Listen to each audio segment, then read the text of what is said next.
Buenas noches, colegas, ¿cómo están? Buenas noches. Buenas noches, doctora.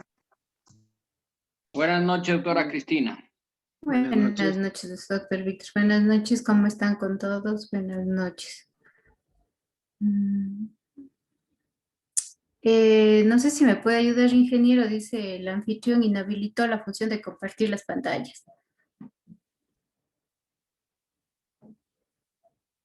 Ingeniero. Ya está, doctor. ¿Ya? Listo. Muchas gracias.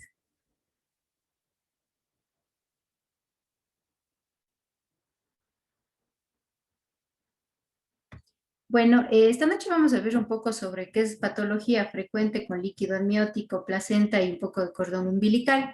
Vamos a revisar esta noche lo que pueden encontrar generalmente en la práctica diaria y que pudiera ser de uso frecuente para ustedes. Primero recordamos sobre algunas alteraciones del líquido amniótico. En la clase anterior veíamos cómo medir el líquido amniótico. Teníamos dos técnicas. La técnica del índice de líquido amniótico, que consistía en dividir al útero desde la sínfisis del pubis, marcábamos más o menos una línea imaginaria hasta el fondo del útero y luego lo trazábamos por la mitad, lo cortábamos, hacíamos 4 cuadrantes y medíamos la parte del líquido amniótico vertical, colocando, como pueden ver aquí, me conecto al otro internet.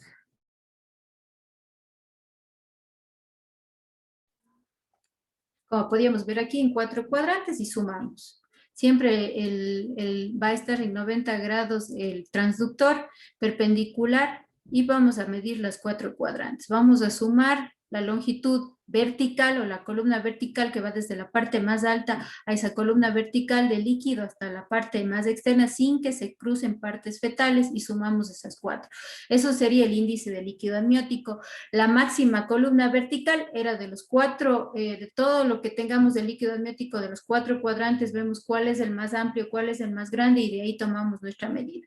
El índice de líquido amniótico tenía un valor normal de 5 a 24, menos de 5 era un oligohidramnios y más de 24 era un polihidramnios, y en lo que era la máxima columna vertical teníamos un oligohidramnios cuando era menor a 2 y un polihidramnios cuando era mayor a 8. Entonces podíamos hacer cualquiera de los dos. El Fetal Barcelona nos recomendaba más bien utilizar como tamizaje y como algo común, digamos, en los embarazos de bajo riesgo y bueno, también en los gemelares, a la máxima columna vertical. Y en el caso de que tengamos alguna sospecha de disminución del líquido amniótico, pues lo íbamos a hacer con el índice de líquido amniótico. Entonces tenemos una de las situaciones que va a ser la exageración, digamos, en el líquido amniótico, un aumento exagerado del líquido amniótico. Vamos a ver que se presenta en el 1.5, el 1 o 1.5% de los embarazos. En este caso, el líquido amniótico es mayor de lo esperado para la edad gestacional. Podemos dividir en tres subtipos. Un ILA de 25 a 29 sería un polihidramnios leve, de 30 a 34 es un polihidramnio moderado y más de 35 ya hablamos de un polihidramnio severo. Generalmente las mamitas comienzan a presentar alteraciones como disnea en el caso ya del polihidramnios moderado con un ILA mayor a 30. En el caso del bolsillo único de la máxima columna vertical vamos a hablar de un polihidramnios leve cuando sea de 8 a 11 centímetros, moderado de 12 a 15 y un severo cuando veamos ya un bolsillo único mayor a 16 centímetros. ¿Cuál va a ser la etiología del polihidramnios? El polihidramnios va a ser idiopático en un 60 o un 65% de los casos. La etiología puede ser un factor materno, por ejemplo, un mal control metabólico, sobre todo en las pacientes diabéticas, principalmente en las tipo 1, una isoinmunización RH o una insuficiencia cardíaca congestiva de la madre. En el caso de los fetales que van a presentarse en el 10 al 20% de los casos de polihidramnios, el riesgo de presentar una anomalía fetal se multiplica en tanto más líquido amniótico exista.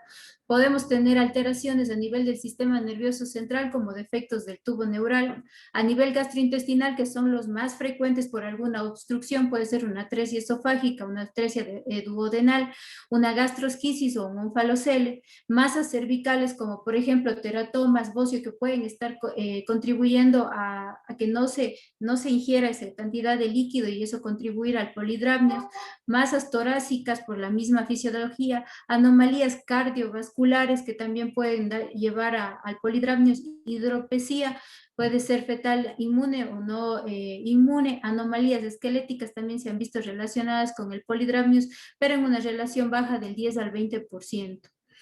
Las complicaciones, generalmente estas complicaciones van a aparecer cuando ya tengamos un índice de líquido amniótico superior a 30 centímetros, podemos ver disnea materna, ruptura prematura de membranas, un trabajo de parto pretérmino, una presentación fetal anómala, un prolapso de cordón umbilical, también podemos ver hemorragia postparto debido a que existe una reducción del tono miometrial uterino, es un útero que estuvo toda la gestación extremadamente dilatado y va a ser muy difícil una contracción uterina eficiente en la tercera etapa de la labor de parto.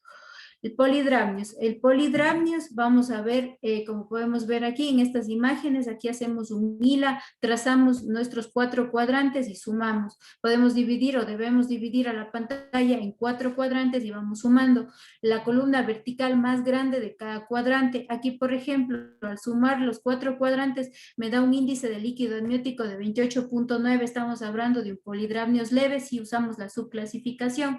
En el caso de acá estamos sumando los 4 cuadrantes, incluso aquí vemos un poco de vermix gaseosa flotando en el interior del líquido amniótico. Recuerden que en ocasiones eso pudiera confundir la longitud que debemos tomar totalmente del líquido amniótico, sin embargo aquí se ha hecho una buena medición y vemos un índice de líquido amniótico de 29.08.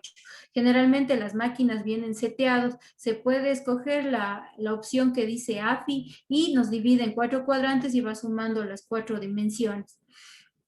En este caso de bolsillo único o de columna cervical, columna vertical máxima, vemos aquí que tiene un volumen total de 10.6, una longitud total de 10.6 centímetros. Estamos hablando igual de un polidramnios leves, estamos en una subclasificación. Aquí también podemos ver la columna máxima que me está dando 11.07. Igual estamos hablando de un polidramnios si hacemos solo columna vertical única. Nuevamente acá, en un embarazo de 33.6 semanas, podemos ver ya un polidramnio severo. Vemos aquí que están sumándose los 4 cuadrantes y me está dando un líquido amniótico, un índice de líquido amniótico de 43.19. Estamos hablando ya de un polidramnio severo.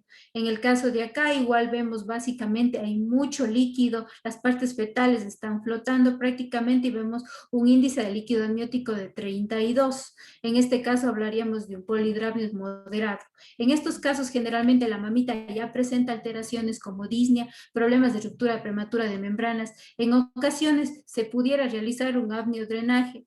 Normalmente lo realizan los materno-fetales. Esto pudiera ayudarnos a disminuir el índice de líquido amniótico. Se recomienda llegar a un índice de líquido amniótico de 20. En el caso de que hagamos una amnio, infusión terapéutica sería para disminuir el índice de líquido amniótico. En el caso del oligohidramnios, en cambio, el oligohidramnios es la contraparte, es la disminución del líquido amniótico. Va a presentarse en un 6% de los embarazos. El volumen del líquido amniótico va a ser menor a lo esperado. Como podemos ver aquí, el feto se ve muy comprimido, el cordón casi no vemos líquido amniótico, incluso en una valoración subjetiva. Si yo veo esto en una ecografía, yo sé que el líquido está bajo, yo sé que estoy hablando de un oligohidramnios. Si yo veo esto en una ecografía subjetivamente, sé que estoy hablando de un polidramnios. De hecho, existen varios estudios que dicen que la valoración subjetiva es bastante confiable, tanto o igual que lo que es el índice de líquido amniótico y la máxima columna vertical. Cuando hablamos de hila, va a ser un hila menor a 5, y cuando hablamos de una máxima columna vertical, vamos a ver que menos de 2 centímetros ya tenemos un diagnóstico. Aquí también podemos hablar de anhidramnios cuando ya vemos una ausencia total de líquido amniótico, no encontramos ningún lugar en donde medir el líquido amniótico. La etiología. La etiología en el segundo trimestre va a estar más relacionado y sobre todo a la ruptura prematura de membrana, que es algo que tenemos en la práctica diaria.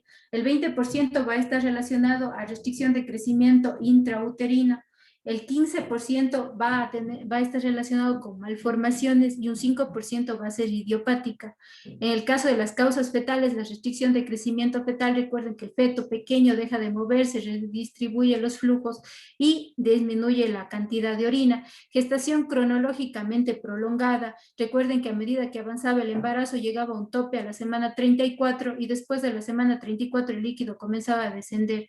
Una infección por citomegalovirus, una obstrucción del tracto urinario, una patología renal o defectos del tubo neural pueden estar asociados a un oligohidramnios. Y en el caso de las placentarias y membranas, rotura de membranas, que es lo más frecuente en el segundo trimestre. Las causas maternas, los inhibidores de la enzima convertidora de angiotensina y los AINES pueden estar relacionados también con el oligohidramnios.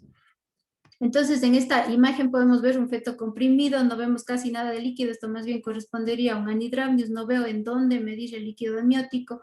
En el caso de acá podemos ver que hay unos bolsillos, pero muy pequeños, lo máximo que me da es 4.67, estamos hablando de un oligohidramnios. En el caso de acá, podemos ver aquí, por ejemplo, tal vez un poco, pero es mínima la cantidad de líquido amniótico. Se puede utilizar el flujo Doppler para que para identificar el cordón y no medir con él, y así podemos valorar mejor dónde está tal vez alguna columna de líquido que podamos medir. En el caso de acá vemos un índice de líquido amniótico de 4.6, igual estamos hablando de un oligohidramnios. Entonces, si nosotros tenemos una valoración subjetiva, hacemos nuestra ecografía y vemos esto, vemos un feto comprimido contra las partes del útero, contra la placenta, no vemos líquido, obviamente sabemos que estamos hablando ya de un oligohidramnios, algo está pasando, podemos medirlo si hay donde medir y tenemos ya el diagnóstico de oligohidramnios. Hay algunas alteraciones del cordón umbilical que ustedes van a ver en su práctica diaria. Pueden haber variaciones en la inserción del cordón umbilical. Generalmente el cordón umbilical, como hablamos en la clase anterior, estaba en la mitad de la placenta aproximadamente. Buenas noches, doctor Sicho. En el caso de las variaciones, generalmente la inserción central va a presentarse en el 90% de los casos. Yo tengo un cordón que se inserta a nivel de la parte media de la placenta. Una inserción excéntrica del cordón umbilical es aquella que se encuentra lateral, pero no más de 2 centímetros del margen placentario, pero a más de 2 centímetros, perdón, del margen placentario. La inserción marginal, esta generalmente es una inserción del cordón a menos de 2 centímetros del margen placentario, es decir, está lateralizado totalmente. Y una inserción velamentosa del cordón es menos del 1%, es bastante infrecuente, sin embargo, es una patología que pudiera llevar a una hemorragia, a una exsanguinación del feto y pudiera llevar a comprometer tanto a la madre como al niño. Inserción del cordón umbilical en las membranas. En este caso, el cordón se inserta fuera totalmente de la placenta, únicamente sobre las membranas placentarias. En las variaciones de la inserción vamos a hablar prácticamente de dos, la inserción marginal y la inserción velamentosa. La inserción marginal, esta incidencia va a estar en el 7% de los casos en embarazos únicos, es mucho más frecuente en los gemelares, en un 25% de los casos. La importancia de esto, ¿por qué? Porque se ha visto que se asocia a alteraciones a bajo peso, a parto prematuro y puede progresar a una inserción velamentosa. En el caso de la inserción velamentosa sería ya fuera de la placenta. A medida que crece el embarazo, a medida que crece la placenta, pudiera esta inserción marginal más bien colocarse totalmente fuera de la placenta y estaríamos hablando de una inserción velamentosa. En el caso de aquí, por ejemplo, vemos un cordón que está totalmente lateralizado. Esta partecita de aquí es el cordón lateralizado, está a menos de 2 centímetros de donde termina la placenta. En el caso de acá también veo la placenta que termina, hay una pequeña cantidad aquí y aquí es donde, perdón, es donde está insertado el cordón umbilical. Eso sería una inserción marginal que pudiera progresar hacia una patología más complicada como es la inserción velamentosa. Aquí, por ejemplo, vemos la placenta y vemos que el cordón umbilical está ubicado casi al final de la placenta, casi al final del borde placentario. Otra inserción alterada es la inserción del cordón o la inserción velamentosa. Podemos ver aquí en la gráfica, la placenta está hacia un lado del útero, pero vean dónde está el cordón umbilical. El cordón umbilical no está en el centro como más del 90% de los casos, sino más bien se ha ido hacia un lado, está orillado, no está dentro de lo que es la masa placentaria. El cordón umbilical se inserta en las membranas fetales fuera del margen placentario y luego viaja por las membranas hasta la placenta. Entonces aquí se encontrará comprometido entre el corium y el amnios y va a llegar hasta la placenta, pero no se ingresa o no se inserta directamente sobre la masa placentaria. La incidencia va a ser baja, menos del 1% de embarazos únicos y en el 9% de los embarazos múltiples. Asociado a placenta previa, es muy importante que cuando tengamos una placenta previa busquemos dónde está insertado el cordón umbilical. Puede asociarse con basa previa, con placenta bilobulada y con anomalías uterinas o DIU. La basa previa es cuando se coloca a nivel del orificio cervical interno. La inserción velamentosa es una inserción del cordón marginal que puede evolucionar, esta inserción puede evolucionar a la inserción del cordón velamentosa a medida que avance el embarazo. Entonces, eso hablamos de aquella inserción del cordón anormal que está a menos de 2 centímetros del margen placentario. A medida que avanza el embarazo, este pudiera situarse y formarse en una inserción velamentosa, es decir, fuera de la masa placentaria. Aquí es muy indispensable para el diagnóstico utilizar lo que es el uso del Doppler color. Entonces podemos ver aquí, en este caso vemos a la placenta, pero vemos al cordón fuera totalmente del margen placentario. En el caso de acá igual está fuera del margen placentario. Igual, en la parte de acá está prácticamente afuera ya de la placenta. Vemos una placenta anterior y vemos que el cordón está prácticamente hacia un lado de la placenta, está lejos de la masa placentaria. En el caso de la basa previa, ¿qué es? Son los vasos umbilicales aberrantes que cruzan o están muy cerca del orificio cervical interno. Por ejemplo, aquí vemos el orificio cervical interno y vemos que adelante de la presentación encontramos esto. Ponemos flujo Doppler y vemos la captación de los vasos umbilicales. Delante de la presentación fetal, dentro de las membranas amnióticas, pero sin un soporte adecuado de lo que es la gelatina de Wharton o la placenta. Es una causa rara, pero potencialmente catastrófica de hemorragia postparto. Entonces es muy importante identificarla. Podemos verla sin el Doppler color como unas partes, como unas delgadas hipoecogénicas, unas zonas delgadas hipoecogénicas que se encuentran delante de la presentación. Ponemos nuestro Doppler color y ahí está la basa previa. Esta se relaciona mucho con algunas situaciones, como por ejemplo las gestaciones múltiples. Recuerden que en las gestaciones múltiples la masa placentaria es mucho más grande, entonces podríamos encontrar más esta patología. Placentas de inserción baja, placenta subcenturiada, que es un nódulo, un lóbulo accesorio de la placenta, o en las placentas bilobuladas. Las placentas bilobuladas es una placenta grande, pero está dividida en dos partes y generalmente se va a ubicar el cordón en la mitad entre las dos y esta pudiera también presentarse como una basa previa si está en la parte inferior del cuello. Un embarazo por fertilización in vitro y la inserción velamentosa del cordón. Si el cordón se inserta más o menos ya a nivel del orificio cervical interno, pues prácticamente estamos hablando de una basa previa. El cuadro clínico, en el caso del trabajo de parto, ¿qué está pasando? Va a haber desaceleraciones cardíacas y bradicardia fetal porque se están comprimiendo directamente los vasos umbilicales. En el caso de que ya tengamos una ruptura de membranas, pues vamos a ver un sangrado intenso con exsanguinación rápida del feto. Excepcionalmente puede aparecer sangrado sin que exista incluso una ruptura de membranas. Eso sería el cuadro clínico. La ecografía Doppler color abdominal, esta nos permite hacer el diagnóstico. Por ejemplo, yo aquí veo el cérvix, veo aquí vasos umbilicales que están recorriendo delante de la presentación y justo por encima del orificio cervical interno. En este caso, por ejemplo, yo pudiera tal vez empujar un poco desde la parte de arriba del abdomen de la madre o tratando de mover la presentación o desde el cuello para ver en ocasiones pudiera ser más bien el cordón únicamente que se ubicó en la parte más inferior de la presentación. Flujo dentro de los vasos que se ven superpuestos al orificio cervical interno. Las imágenes sin el Doppler vemos, como les decía, líneas paralelas, circulantes, hipoecogénicas. Se visualiza mejor en la ecografía transvaginal este tipo de alteraciones. Como les decía aquí, descartar que se trate de una asa libre del cordón, podemos empujar un poco la presentación suavemente o podemos empujar con el transductor y vemos cómo se mueve. En el caso de acá, por ejemplo, igual vemos una alteración a nivel del cérvix. Estamos viendo anterior lo que es vasos anómalos. En la parte de acá, de igual manera, un nudo del cordón umbilical. Esto es muy infrecuente, se presenta en el menos del 1% de los casos. Diferenciarlo de un nudo falso. Como podemos ver aquí es una ligera torsión del cordón. Vemos que no hay entrecruzamiento de los vasos y generalmente esto se resuelve. Después hacemos otra ecografía y ya no la identificamos. En cambio, en el cordón, en el caso de un nudo verdadero, vemos cómo los vasos están totalmente entrecruzados y apelotonados. Volvemos a valorar en una ecografía en los días posteriores y sigue en la misma situación.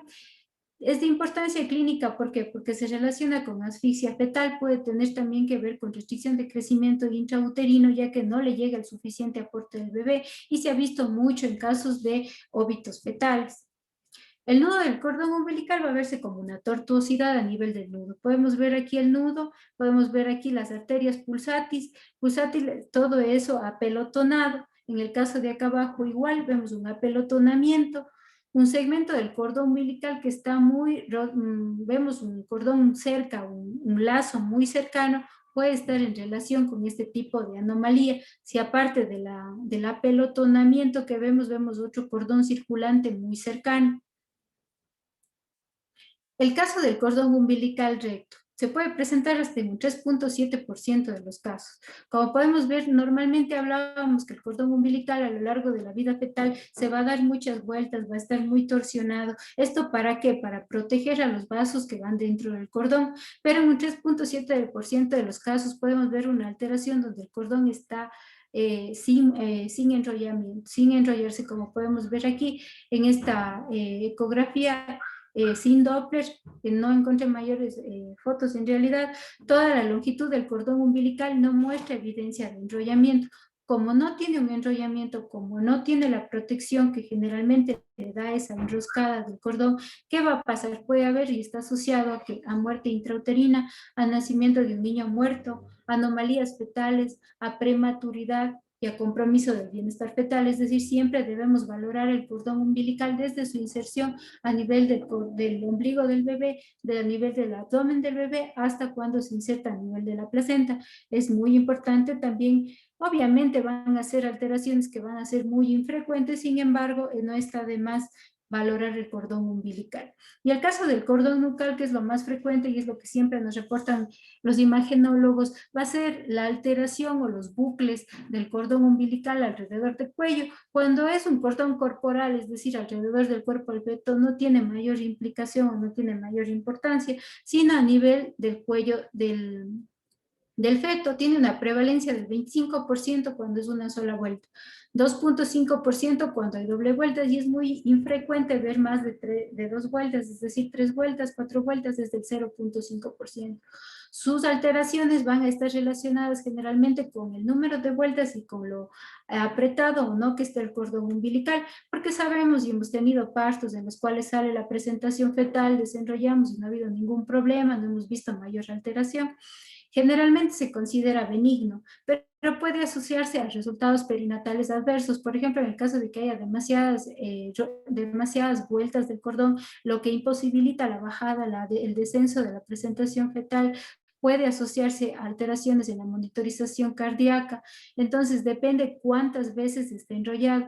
Por ejemplo, aquí vemos el signo de Thibot. En este caso, vemos cómo el cuellito del feto está un poco comprimido. Acá vemos el cordón umbilical en un corte transversal, y si ponemos Doppler color podemos ver cómo este cordón umbilical está envolviendo la cabeza fetal. Aquí una vuelta, aquí ya podemos ver 2 vueltas del cordón umbilical, y siempre es importante que lo reporten. Siempre puede ayudarle al clínico en el caso de que estuviera llevando una labor de parto donde no ve un descenso de la presentación, donde ve alteraciones cardiotocográficas, pudiera hacerle pensar que esa es básicamente la causa y tal vez intervenir por vía alta.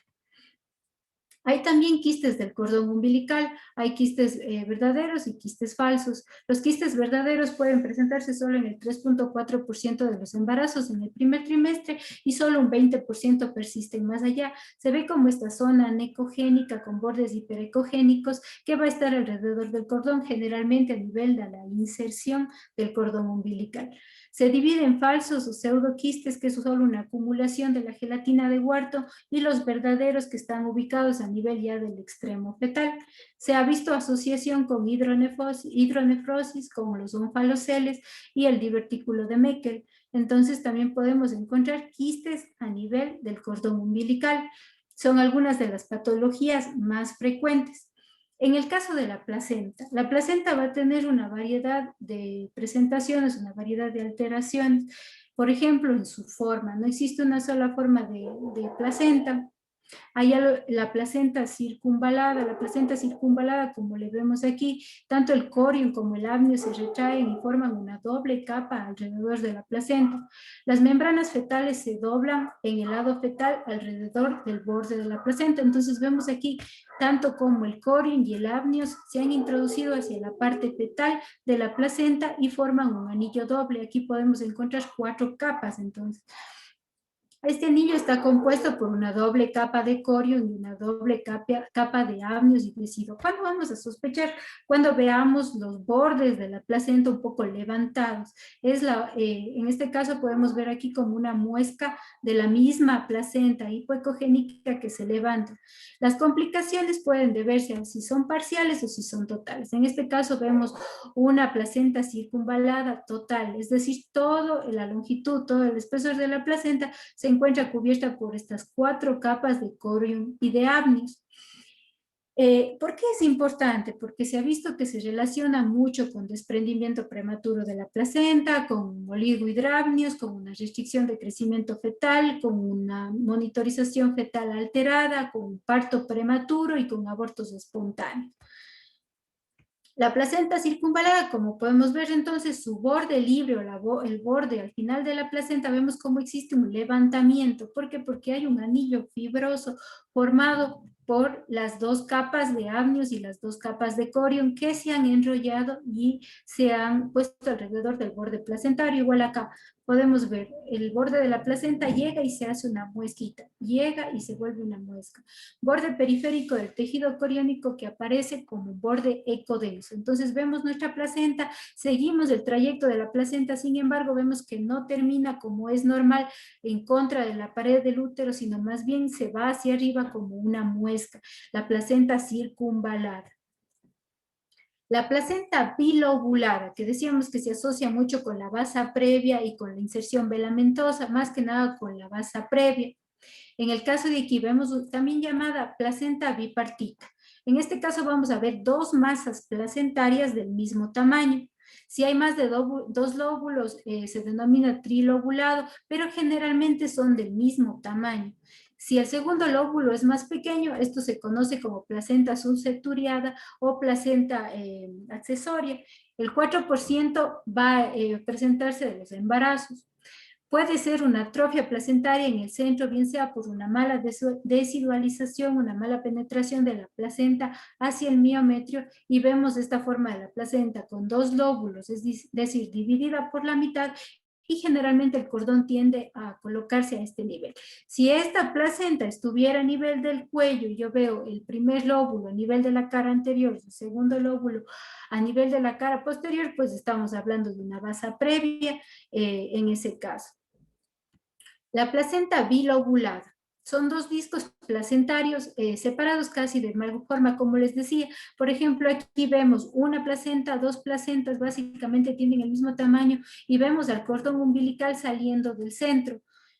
El cordón generalmente se adhiere al borde más delgado, como podemos ver aquí. Vemos las 2 masas placentarias del mismo tamaño y un cordón que sale de la mitad. Un cordón va a estar insertado más delgado. Vamos a ver una placenta mucho más delgada en el centro, y ahí es donde va a estar insertado el cordón umbilical.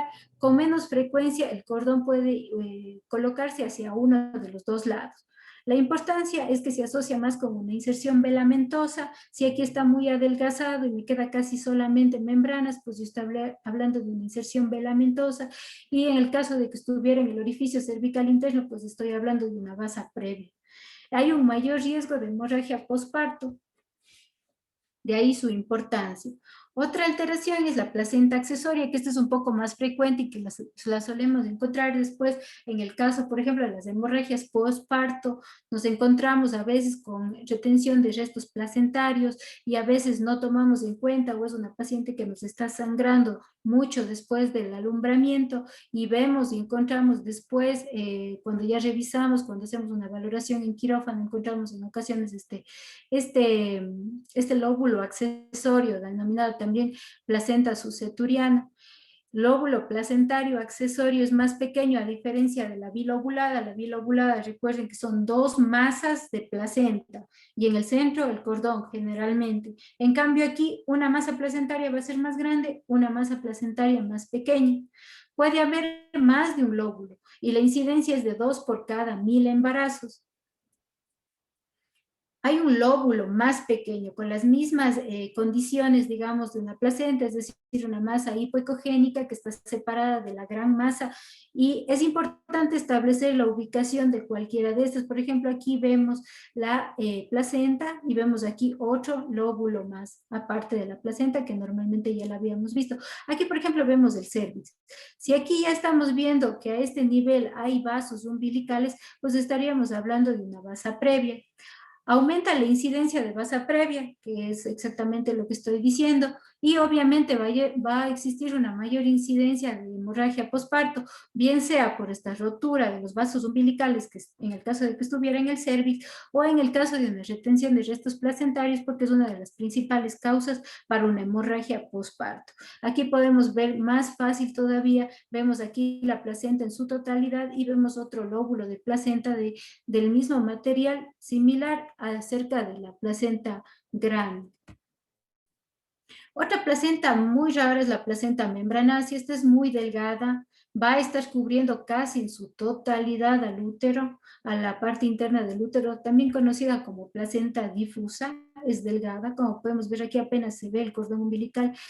En esta representación ni siquiera nos ponen una masa placentaria. Como podemos ver aquí, el cordón umbilical prácticamente saliendo de esta pequeña o tan delgada masa placentaria. Es una estructura membranosa delgada que ocupa la periferia del cordón. Es infrecuente, se presenta en uno de 20,000 a uno de 40,000 embarazos. La masa placentaria es muy delgada, de 1 a 2 centímetros. Aquí estaríamos hablando de una placenta muy delgada, muy pequeña. Puede verse como una placenta que cubre todo el orificio interno o puede verse parcial. Entonces no vamos a encontrar una masa placentaria grande. Si nosotros medimos aquí la masa placentaria, nos llegará a medir máximo 1 o 2 centímetros. Esa es la placenta membranácea. Las complicaciones pueden ser restricción de crecimiento. Obviamente, si tengo una menor cantidad, una menor masa placentaria, voy a tener una menor perfusión al feto, un menor crecimiento y por ende una restricción de crecimiento. Hemorragia recurrente en el anteparto, abortos espontáneos en el segundo trimestre y la muerte fetal. Las complicaciones postparto son hemorragia postparto, tejido placentario retenido después del parto. Esas son las implicaciones clínicas y por las que se debe diagnosticar a tiempo. Hay mayor retención de restos placentarios y una hemorragia postparto subsecuente. Alteraciones en la localización de la placenta. Recordemos que normalmente la placenta va a buscar los lugares donde hay una mejor vascularidad, y en este caso estaríamos hablando tanto de la cara anterior y la cara posterior del útero, así como el fondo uterino. Sin embargo, por varias alteraciones, puede más bien orientarse a lo que es al orificio cervical interno. Placentas anormalmente baja que se encuentra cerca cubre el orificio cervical interno. Una situación a la que le tenemos miedo mucho a los ginecólogos por el sangrado que se puede desencadenar y por su asociación con un acretismo placentario. Del 0.25 al 0.5% de gestaciones únicas la va a presentar. Supone el 20% de las hemorragias postparto, de las hemorragias, perdón, en la segunda mitad de la gestación. Solo un 10%, un 20%, pero de las placentas que se vieron en el segundo trimestre, que estaban anormalmente ubicadas, van a progresar hacia una placenta previa en el tercer trimestre. Entonces no debemos asustarle tal vez al ginecólogo colocando ya desde antes de las 30 semanas, desde antes de las 32, que es una placenta previa. Podemos colocar en la parte del informe donde estamos describiendo al bebé, donde estamos describiendo el embarazo, placenta que ocluye parcialmente el orificio cervical interno, placenta que ocluye totalmente el orificio cervical interno, pero no debemos colocar en las conclusiones como placenta previa. Podemos colocar o poner en nuestros comentarios revaloración sobre la semana 30 para llegar a un diagnóstico de placenta previa. Entonces aquí podemos ver el orificio cervical interno, el orificio cervical externo, y vemos aquí cómo la masa placentaria está totalmente cubriendo el óseo. Por ejemplo, una técnica que se puede utilizar es llenar la vejiga. En ocasiones, al llenar la vejiga y al hacer la ecografía, podemos ver cómo desplaza, en el caso de las marginales sobre todo, y cómo la placenta se va hacia arriba para comprobar la ubicación exacta de la placenta. Aquí podemos ver igual una placenta previa. Vemos que está delante de la presentación fetal, está cubriendo al óseo, no totalmente, sino de forma parcial. Entonces esto sería una oclusiva parcial. ¿Cuáles van a ser los factores de riesgo para que la placenta no se inserte donde debería? Una cesárea previa, que generalmente es la causa más frecuente. En el caso de aumento de la posibilidad con el número de cesáreas, es más frecuente, entre más cesáreas tengas, más frecuente que se pueda presentar una placenta previa. Y la placenta previa generalmente vamos a encontrarla en la cara anterior, aunque como también se ha visto asociada a miomectomías y legrados intrauterinos, podemos también encontrarlo en menor frecuencia hacia la pared posterior del útero. En el caso de las extracciones manuales de la placenta, también se asocia con placenta previa, factores maternos como la edad, el tabaquismo, la multiparidad. ¿Por qué las pacientes multíparas? En ocasiones encontramos, o en algunas veces hemos tenido casos de ecretismos placentarios, incluso placenta previa, en pacientes que en realidad no tuvieron legrados, no tuvieron cesáreas, pero son pacientes multíparas. Cada vez que la placenta se inserta en algún lugar, pues deja un área fibrosa, un área cicatrizal, entonces donde va a haber generalmente una menor cantidad, un menor aporte vascular, y eso puede ser una de las causas para que la placenta busque un lugar donde haya una mayor irrigación y se dirija hacia el cuello. En el caso de la edad, el tabaquismo, las gestaciones múltiples también pueden hacer que la placenta se ingrese hacia parte de abajo, más que nada porque hay una mayor cantidad de masa placentaria, y la reproducción asistida. El cuadro clínico generalmente va a ser una hemorragia indolora, y es lo que nos refiere a la paciente que nos llega a la emergencia, típico 3 de la mañana, estaba sangrando, estaba dormida, sintió que sangró, pero sin mayor dolor, sin mayor molestia. 30% van a sangrar antes de la semana 30. El otro 30% entre la semana 30 y la semana 36, y el otro 30% incluso ya al final de la gestación nos va a referir el sangrado pasada la semana 36. El 10% va a ser asintomática, pero de un 10 a un 30% pudiera presentarse con una dinámica uterina leve, pero generalmente es una metrorragia aislada, una hemorragia de centinela que le llamamos. Son pacientes con sangrado, pero sin dolor. ¿Cómo vamos a clasificar a la placenta? Existen nuevas clasificaciones que simplemente nos dan dos, o es oclusiva o no es oclusiva, pero generalmente nosotros en la práctica diaria nos manejamos de esta manera, como no oclusiva, pero a su vez la dividimos en de inserción baja y una placenta marginal, y la oclusiva, que puede ser parcial o que puede ser una oclusiva completa.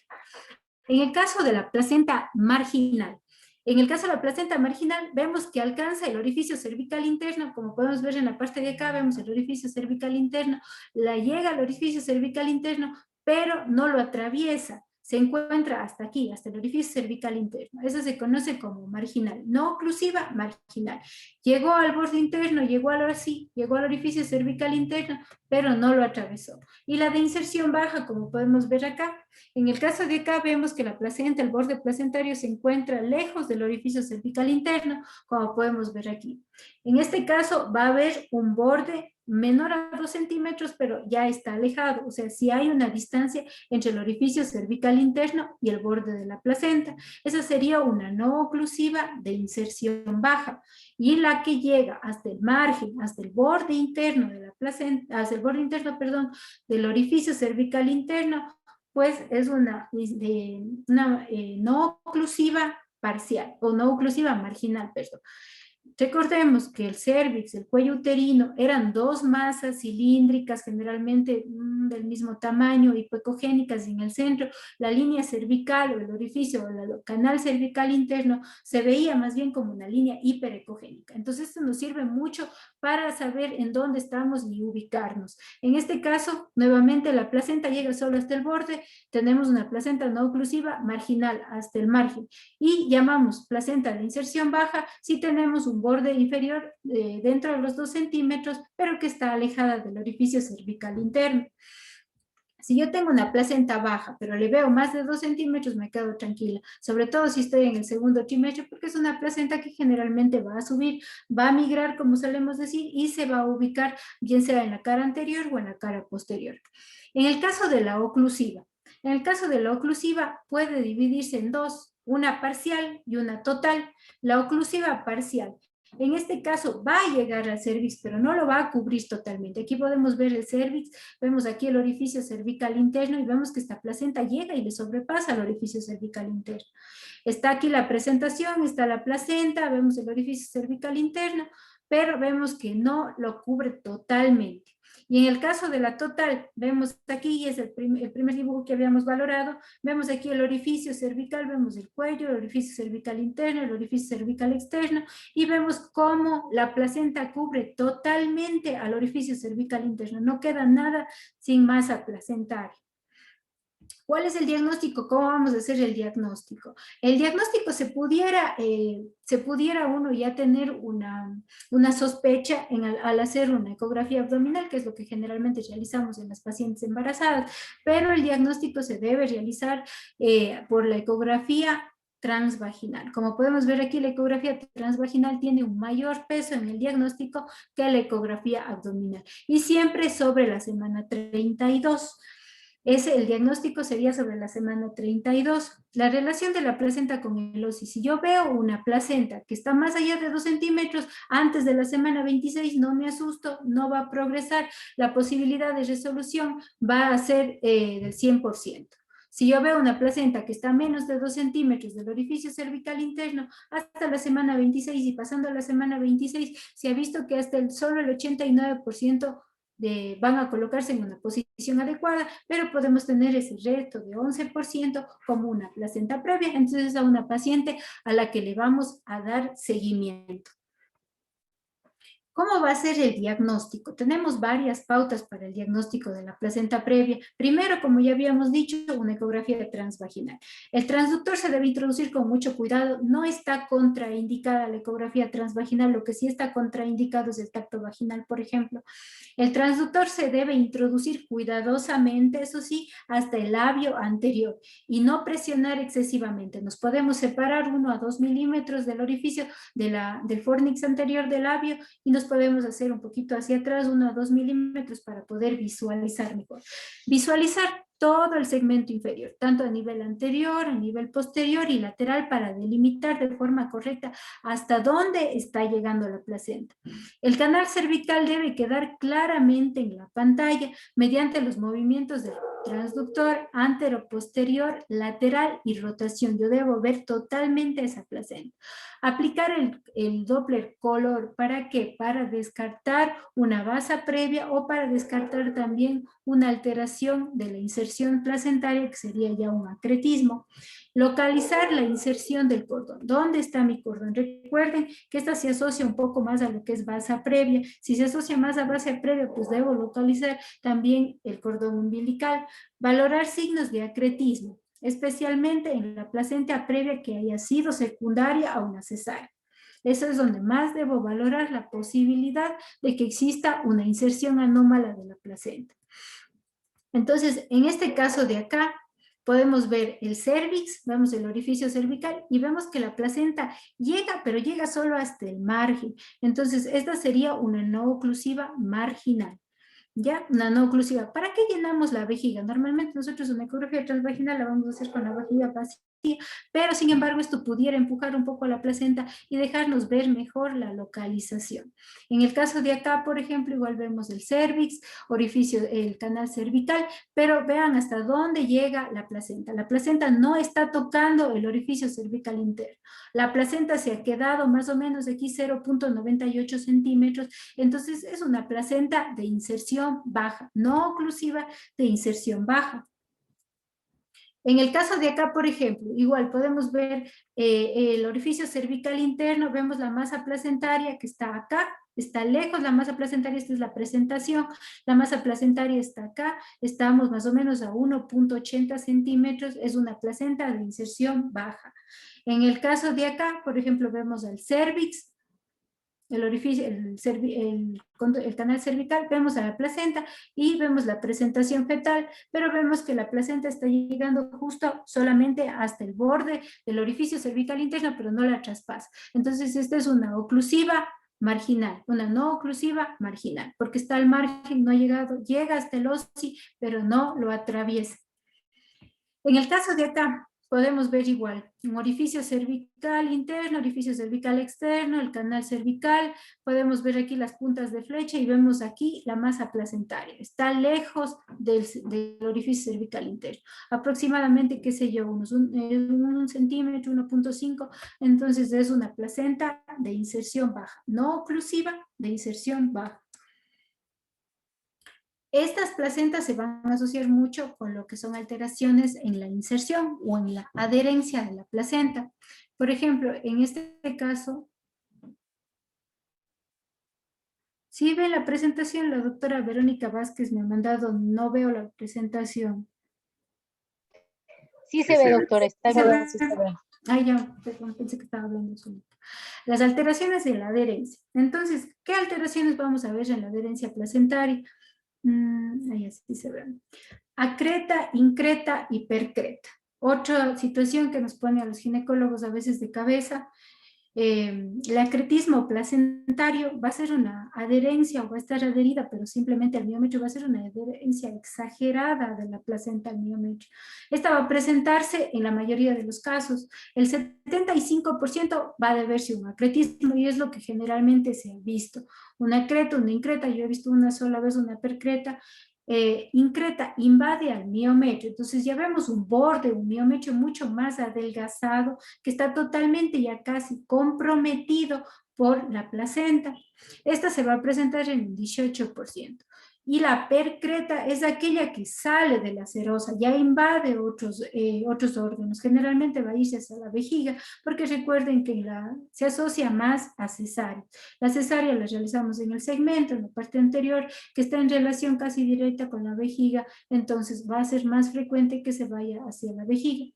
Asociada con hemorragia masiva, transfusiones, histerectomías, falla orgánica multisistémica, coagulación intravascular diseminada, muerte materna. El diagnóstico prenatal es esencial para mejorar los desenlaces materno-fetales. Generalmente es una guardia pésima cuando tenemos estos casos. Entonces recordemos, la creta es la menos lesiva, digamos. No existe una adherencia más allá del miometrio. Se va a presentar en la mayoría de los casos, 75%, una increta que ya va a invadir el miometrio, pero no va a atravesar la serosa, y esa va a estar en menos del 20% de los casos, y la percreta, que ya atraviesa totalmente a la serosa, llega a órganos vecinos, incluso un 7% de los casos. En este caso, ¿cómo se va cuáles van a ser las causas, lo que se va, o cómo vamos a identificar una paciente de riesgo? Paciente que tenga una placenta previa. Yo tengo una placenta previa, debo investigar acretismo placentario.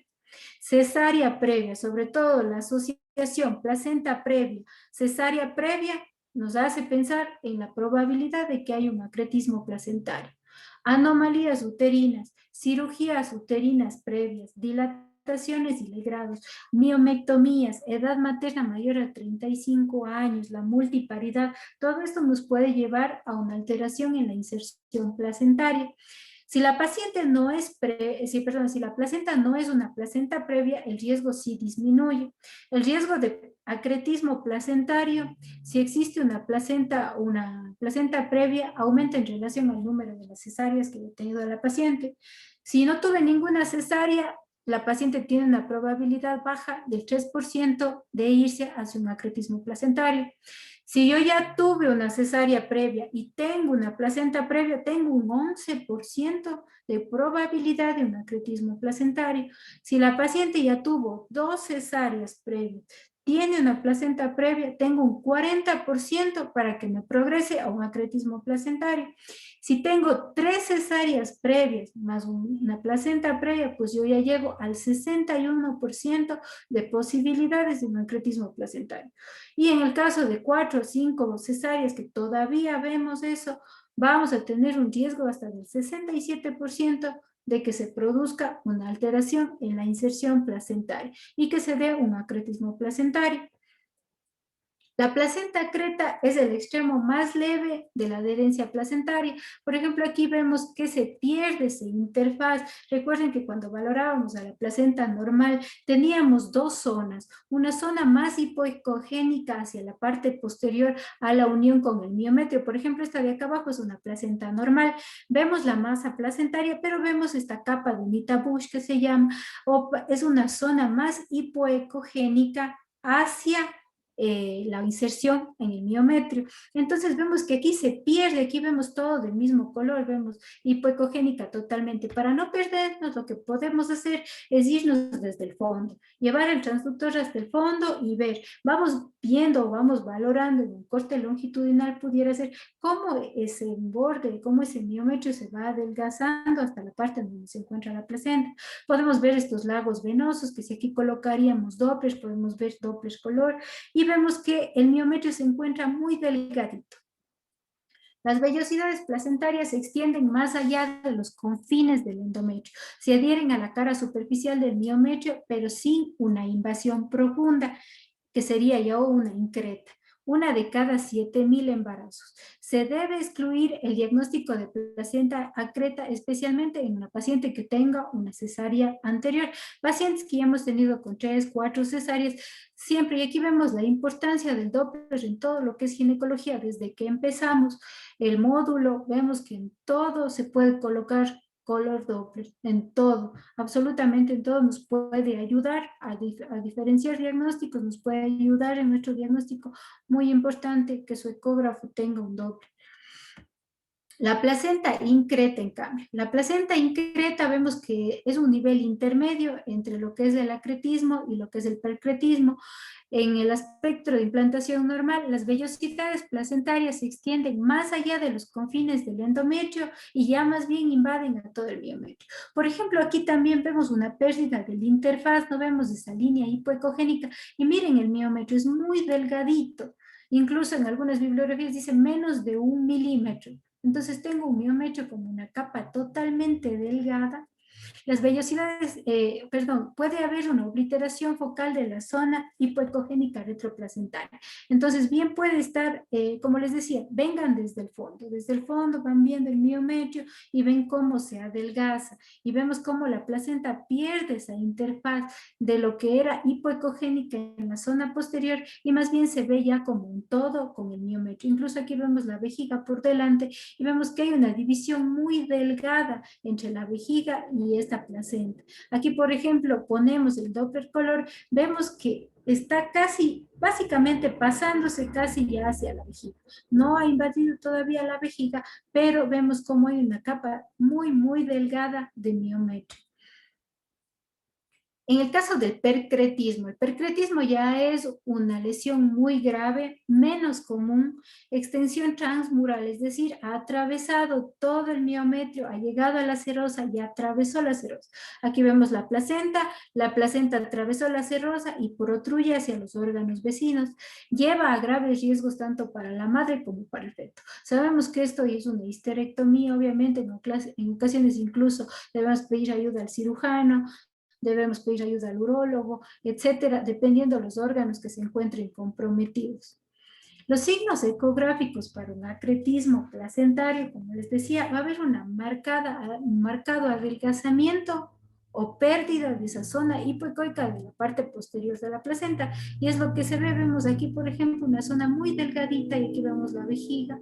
Incluso pudiéramos hacer eso, pedirle a la paciente que esté con la vejiga llena para que nos ayude incluso a ver esta interfaz entre el útero y la vejiga. Y se ve muy delgada la capita del miometrio. Desaparición e irregularidad del área hipoecoica retroplacentaria, y eso es lo más importante. Vemos una alteración de esa parte, que en la placenta normal vamos a ver una zona un poco menos ecogénica, es decir, hipoecogénica, que se ve totalmente interrumpida por la placenta. Entonces podemos llegar a ese diagnóstico. Generalmente el diagnóstico, al igual que en la placenta previa, es preferible por vía transvaginal. Las pacientes embarazadas son pacientes gorditas, son pacientes que generalmente se sienten muy incómodas y les pedimos que dejen llena la vejiga, aunque también podemos usar el líquido amniótico también como una ventana acústica. Sin embargo, pudiéramos pedirles también que llenen la vejiga, pero se van a sentir incómodos. Son pacientes gorditas, son pacientes que tienen una mayor cantidad de grasa. Nos va a dificultar mucho la valoración. Siempre que estén sospechando un acretismo placentario, hagan una ecografía transvaginal. Obviamente, si está sobre todo a nivel inferior, los signos ecográficos, vamos a ver múltiples lagos venosos en el segundo y tercer trimestre. Antes de poner el color Doppler, ¿cómo voy a ver yo? Como estas zonas hipoecogénicas, serpiginosas, y voy a poner mi Doppler color y yo voy a ver esto. Una alteración total del flujo placentario. Veo aquí que no hay casi, ya no veo esa interfaz, no veo esa zona hipoecogénica en la parte posterior de la placenta, sino veo una delgada, muy delgada capa de miometrio. Visualización, flujo turbulento de los lagos venosos con el Doppler color. Como habíamos dicho en alguna clase anterior, es parecido a un queso suizo. El queso suizo, ustedes lo han visto, tiene múltiples huequitos, tiene bastantes zonas más o menos comparables con esto. Vemos bastantes zonas anecogénicas. Ponemos nuestro color Doppler y podemos ver esa alteración del flujo. Vemos que aquí prácticamente ya no tengo miometrio. Miren hasta dónde llegan los vasos, los lagos venosos. La visualización de lagunas tiene la mayor sensibilidad para el diagnóstico. Entonces nos permite ya dar el diagnóstico de un acretismo placentario. El ultrasonido puede identificar protrusión del tejido placentario más allá de los confines externos del miometrio uterino. Aquí ya estaríamos hablando de una placenta percreta. Por ejemplo, en la parte de acá abajo, miren esto. Vemos aquí la pared, vemos la placenta, no vemos casi miometrio y aquí miren cómo protruye la placenta hacia la vejiga. Esto ya estaríamos hablando de un percretismo, de una placenta percreta. Aumento de vascularización entre la serosa y las estructuras adyacentes como la vejiga. Aquí igual, podemos ver la vejiga, pero miren, ya salió a la vejiga la placenta, ya no se quedó aquí en los confines del útero, sino más bien se fue hacia la vejiga, que generalmente es lo más frecuente que se ve, lo que más se van a encontrar ustedes en la práctica diaria. En cuanto al método de diagnóstico, en cuanto a los signos ecográficos que podemos encontrar, todos los signos ecográficos nos dan una sensibilidad del 91%, especificidad del 97%. Si vemos lagos placentarios, ya tenemos una sensibilidad del 77% y una especificidad del 95%. Si yo veo ya la pérdida del espacio hipoecoico o hipoecogénico, yo ya tengo un 66% del diagnóstico, 96% de exclusión. Si veo una interfaz útero-vejiga normal, tengo un 50% de sensibilidad, 99% de especificidad, y un Doppler color anormal tengo una sensibilidad del 91% y una especificidad del 88% para diagnóstico de placenta creta. Y he puesto placenta previa. En el caso de aquí, por ejemplo, vemos esta figura parecida al queso suizo, como les decía. No veo miometrio delgadito, tal vez como esta zona hiperecogénica muy delgada. Veo aquí estos lagos venosos como zonas anecogénicas, veo la presentación, placenta previa, más un acretismo placentario, igual en la parte de acá. Yo a esta misma figura, a este mismo embarazo, le estoy poniendo aquí Doppler color, veo pérdida de la zona retroplacentaria, no la veo, veo totalmente invadido por la placenta. En el caso de acá igual, veo la presentación, veo cómo está invadido. Y aquí igual, ese esquema parecido a un queso suizo, vemos aquí múltiples zonas anecogénicas. Si yo pongo aquí el Doppler, pues voy a ver alteraciones y voy a ver captación del Doppler. En el caso de aquí, a ver si no sé mal, es un video, sí. Entonces yo estoy viendo aquí una placenta, veo aquí la vejiga, miren el miometrio muy delgadito.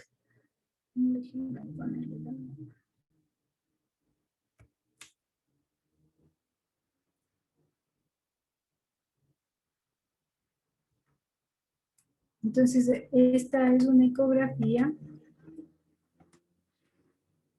Miren, veo la placenta, los lagos placentarios, veo la vejiga, veo un miometrio muy delgado, que prácticamente está alterado toda esta zona de la parte posterior de la placenta hipoecogénica. Yo no veo esa relación que había, esa zona hipoecogénica, veo estos lagos venosos, veo esa placenta de inserción, veo aquí la vejiga, veo que casi no hay pared aquí, no hay miometrio. Aparte de todo este espectro, de todo lo que es la mala inserción de una placenta, puede encontrarme lesiones menos catastróficas, como por ejemplo una lesión quística simple. En este caso, por ejemplo, pudiéramos pensar, estoy viendo un lago venoso, sin embargo, pongo el Doppler, no hay captación de flujo, generalmente estos son mucoides. Se presentan del 2 al 20%, se pueden ubicar dentro del tejido placentario, como la que podemos ver aquí, que se denomina quiste del tabique placentario. Puede estar entre los cotiledones y cuando se le encuentra va a ser más bien un contenido mucoso, debajo de la placa fetal, entre lo que es el corión y el lábios. En ocasiones pudiera tener resultados perinatales adversos. ¿Por qué? Porque si tengo un quiste demasiadamente grande, pudiera relacionarse con restricción de crecimiento intrauterino. En los casos de que midan más de 4, justamente más de 4.5 centímetros. Entonces veo un quiste anecogénico que está en el interior de la placenta. La placenta es tan bondadosa que incluso comprometido más del 30% de su superficie puede seguir aportando el mismo flujo. Sin embargo, si yo ya veo un quiste grande de 4.5 centímetros, se pudiera estar relacionando con alteraciones en la restricción de crecimiento intrauterino. Recuerden que en el caso de la restricción de crecimiento intrauterino, una de las bases patológicas de la fisiopatología es las alteraciones placentarias, una disminución del flujo placentario. Alteraciones del espesor de la placenta. La placenta pudiera presentarse como muy grande, muy gruesa o muy pequeña y muy delgada, como veíamos la placenta membranácea. En este caso vemos una placentomegalia. Es una placenta anormalmente grande. Recordemos que en la clase anterior decíamos que la placenta puede medir entre 2 y 4 centímetros. Entonces yo realizo una medición desde la parte más externa de la placenta hasta su unión con el miometrio y me va a medir más de 4 centímetros. Las causas puede estar relacionado con algunas alteraciones, incluso maternas como anemia, diabetes, infecciones intrauterinas crónicas y la talasemia, fetales como una obstrucción de la vena umbilical, falla cardíaca fetal, anomalías cromosómicas con el hidrops, con la transfusión entre gemelos, infecciones como el TORCH, por ejemplo, las del TORCH, anomalías placentarias como enfermedad trofoblástica. Recuerden que la mola era una placenta grande, más grande de lo normal, me daba un embarazo de más semanas en relación a la fecha de la última menstruación, entonces también sería una placentomegalia. Y el aumento del tamaño puede ser homogéneo o puede ser heterogéneo. Homogéneo, como podemos ver aquí, una placenta muy grande, y heterogénea, por ejemplo, aquí vemos una mola, vemos no solo una placenta homogénea, sino vemos áreas quísticas que eran típicas de la mola. El grosor máximo considerado como normal en cualquier edad gestacional son los 4 centímetros. Pero aquí, por ejemplo, tenemos una placenta mal medida. Estamos oblicuos, estamos un tanto oblicuos, entonces el tamaño que deberíamos medir o la forma de medir sería así, sería en relación más bien perpendicular, lo más paralela, digamos, a la placenta. Por ejemplo, aquí me da 4.82 centímetros, ya estamos hablando de una placenta megalia, sin embargo, se ve bastante normal esta placenta. Entonces, la medición no así, sino justo frente con frente, muy paralelo. En el caso de la placenta pequeña, Podríamos hablar también aquí de la placenta membranácea que hablábamos en un inicio, que medía 1 a 2 centímetros. Es una placenta pequeña de menos de 2 centímetros. En este caso debemos considerar la placenta bilobulada o sinsectoriana, es decir, puede ser que no estemos viendo completamente a la placenta, si estamos viendo solo una parte, en el caso de la bilobulada que está dividida por la mitad. Entonces tal vez no estamos analizando bien a la placenta y ya nos llama la atención y vemos solo una parte de la placenta, o en el caso de la placenta accesoria, estamos valorando únicamente a la placenta accesoria y estamos llamando a la placenta pequeña. Puede relacionarse con las enfermedades hipertensivas del embarazo, anomalías cromosómicas, restricciones de crecimiento e infecciones fetales.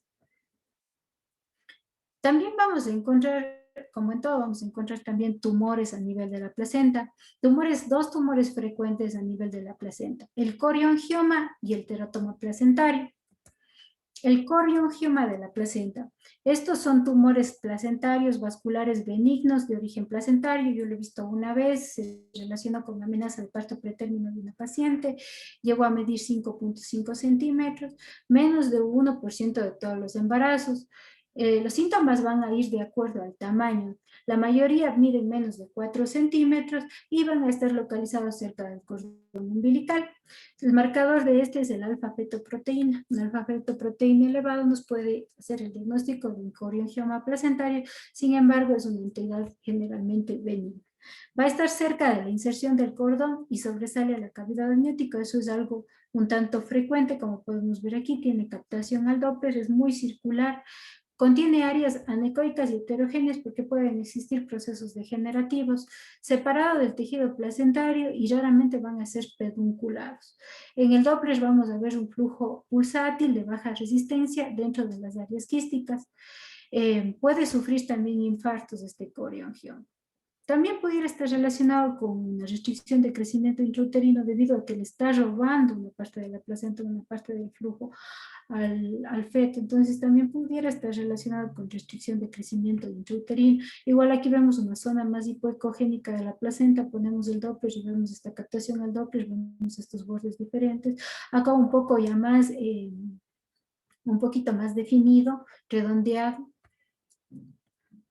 Las complicaciones, la derivación vascular puede causar una insuficiencia cardíaca fetal, puede estar asociada con polidragmios, puede estar asociada, como les comentaba en el caso que yo tuve, la labor de parto prematuro, trombocitopenia fetal, restricción de crecimiento intrauterino, desprendimiento de placenta y también se puede asociar con preeclampsia. Y hay otro tumor frecuente también en la placenta, el teratoma placentario. Este es benigno, tiene una poca asociación con malformaciones fetales, es una masa heterogénea que puede presentarse en el margen placentario, se va a localizar entre el amnios y el corion, puede estar presente en focos hiperecoicos compatibles con grasa y hueso. ¿Recuerdan el nódulo de Rokitansky que veíamos en los teratomas de la placenta, que a veces tenía contenido de la dermis y daba esa bola blanca en el centro que generalmente no tenía vascularidad? Entonces podemos encontrar algo muy similar, pero a nivel de la placenta. Vemos aquí muy redondeado, en el centro vemos esta zona que pudiera corresponder a algo parecido a lo que era el teratoma de ovario. Igual acá vemos un teratoma de la placenta. Eso en cuanto a lo que es patología frecuente en líquido amniótico y placenta. No sé si tienen alguna duda, alguna pregunta tal vez.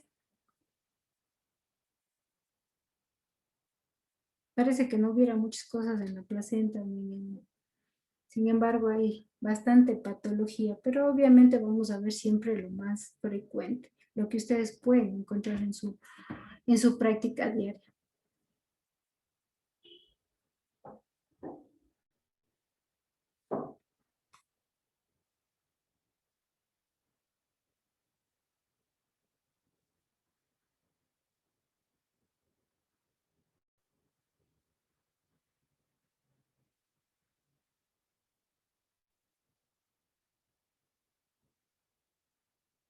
Señores doctores, si no tienen ninguna duda.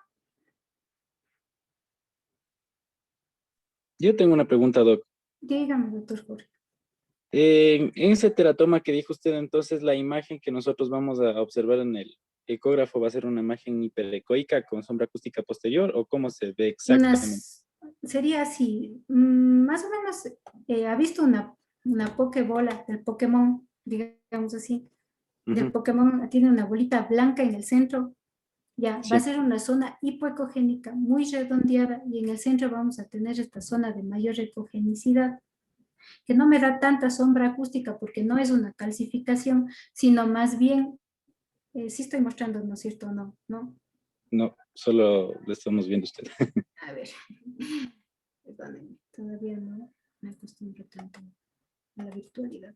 Mire, por ejemplo, recuerdo más o menos, porque tengo una imagen, alguna vez algún profesor me lo dijo y creo que se me quedó, eh, una bola de Pokémon tiene en el centro una parte blanca, entonces vamos a ver una zona hipoecogénica, puede presentarse obviamente así tal y cual como le estoy diciendo, como puede presentarse como una masa heterogénea, ya, sino que ustedes saben que todo lo que son tumores, generalmente el diagnóstico es histopatológico, pero pudiéramos pensar que se trata de eso.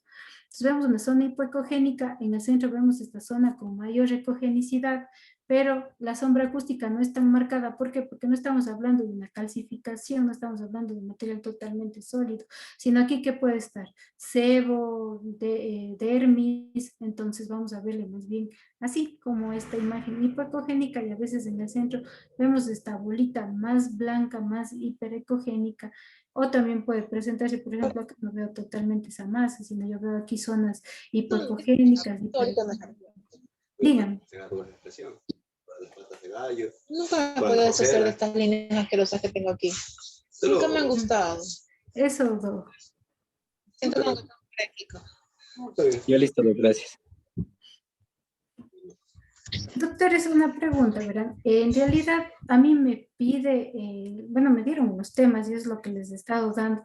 Sin embargo, por ejemplo, en temas del tercer trimestre, como me dijeron que les restrinja solo algunas cosas, ustedes en el caso del cuarto módulo tienen como 2 o 3 clases solo de restricción, 2 o 3 clases solo de malformaciones, anatomía, etcétera. Entonces me dejan casi sin mucho que hablar. No sé si a ustedes les parece correcto, les parece bien que yo, puerperio, no tengo mucho que decirles, tal vez retención de restos placentarios, los tumores del trofoblasto que ya vimos, que puede presentarse en una hemorragia posparto tardía, tal vez por ahí una trombosis de la vena ovárica, que no son muchas patologías, no sé, no hay mucho en el puerperio.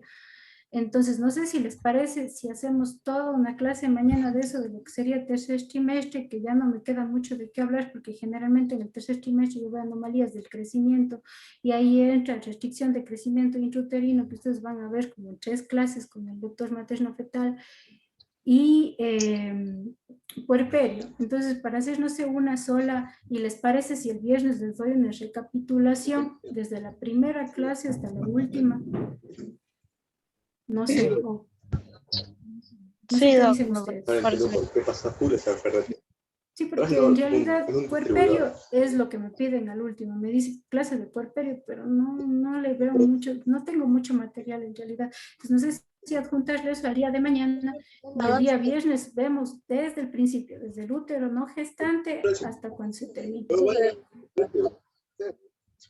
Eso no se ve feo. Sí, ya. El chat me parece muy bien. La entrevista creo que está ocupada. Ya, entonces hagamos así para que veamos todo en general, porque me quitaron bastantes temas, en realidad todo el módulo 4 es básicamente el feto, entonces más bien vamos desde el embarazo, desde el útero no embarazado hasta el útero embarazado, lo más frecuente, lo más rápido, fotos, un poco de explicación para que nos refresquemos todos la memoria, ¿ya? Entonces quedamos así. ¿Cómo el sábado también trabaja? Sí, ya. Ajá. Listo, mis doctores. ¿Cómo? Muchísimas gracias. Entonces nos vemos el día ya. de mañana. Ellos dijeron que no trabajan. Por si acaso, no sé si se acuerda antes. Gracias, doctora Cristina. ¿Qué les dije? Gracias, Gracias, doctor. doctor. Que tengan una buena noche. De acuerdo. Para que están cobrando poco. Gracias. Y la hora tiene que terminar. ¿Y tú crees que no termina miércoles? ¿Miércoles de cuándo? La próxima semana. No, imposible. Son 15 días de trabajo.